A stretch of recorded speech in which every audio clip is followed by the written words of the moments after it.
Pelik-pelik je MP Pembangkang sekarang ni. Semalam bersorak seronok sangat macam mereka menang kerajaan. Sedangkan kerajaan hari ini cuma gagal mendapat pengundian 2/3 untuk meluluskan RUU menghadkan kuasa Perdana Menteri daripada selama-lamanya tiada had sehingga menghadkan 2 penggal sahaja menjadi 10 tahun.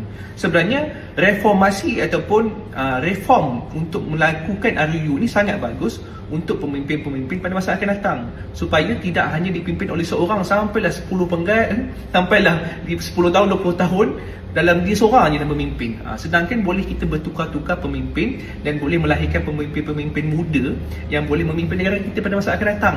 Jadi kalau Pembangkang lah seronok sangat, sebenarnya ini pun mereka tidak dapat menyokong. Perkara baik untuk negara pun mereka tidak dapat menyokong. Apakah yang mereka mahukan? Kemenangan yang kerajaan tidak dapat ini, mereka sorak seronok sangat. Saya pun tak faham kalau macam ni lah mentaliti MP Pembangkang, jauh lagi lah negara kita nak maju. Kalaulah mereka yang jadi kerajaan, saya pun tak tahu apa jadi pada Malaysia.